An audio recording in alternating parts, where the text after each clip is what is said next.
Alors, les frères et les sœurs, je vais bénir le nom du Seigneur pour votre vie.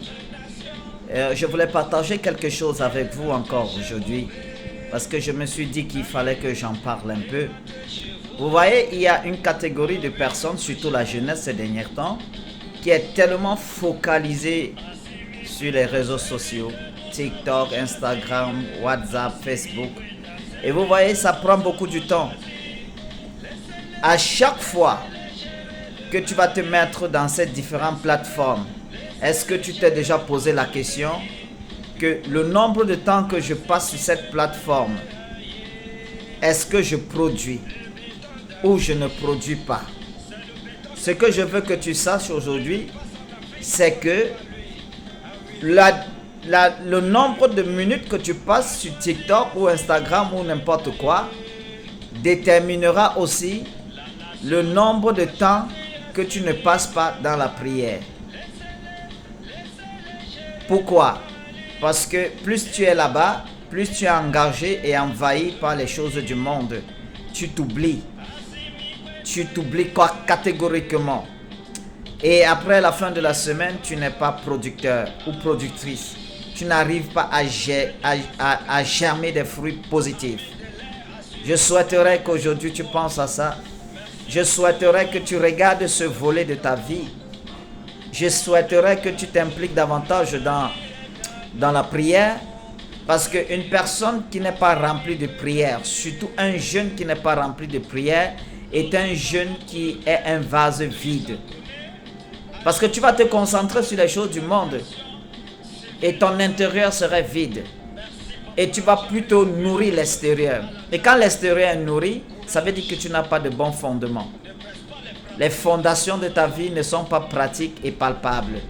À la suite, tu te retrouves tout simplement en train de survivre au lieu de vivre. Je t'invite ce soir, toi jeune, qui me regarde et qui aura l'occasion de voir cette vidéo, de mettre un peu de côté la distraction. Arrête de passer des heures sur le clavier de ton téléphone, à regarder la vie et les histoires des autres. Les autres, ils sont en train de générer de l'argent. Mais toi qui regardes, toi qui commentes inutilement, toi qui insultes, qu'est-ce que tu en fais de ta propre vie? Qu'est-ce que tu en fais de ta propre vie? Tu refuses de prier et même quand tu pries, c'est juste pour 10-20 minutes. Et comment tu vas nourrir ton esprit? Mais aussitôt que tu entends qu'il y a une histoire banale dans les réseaux sociaux, ou bien on a mal parlé de tel, ou tel a eu le mal, ou tel a eu un malheur, tu es la première personne à filmer et à poster cela, et après vociférer, et après raconter du n'importe quoi, comme si tu étais là. Mais toi, sais-tu que pendant que tu fais ça pour une autre personne, Dieu est en train aussi de faire ça pour toi-même? Tu vas payer tout simplement. Parce que Dieu ne t'a pas permis d'être sur la terre pour brûler de ton temps. Il ne t'a pas permis de venir sur cette terre pour que tu fasses de ton temps de l'inutilité.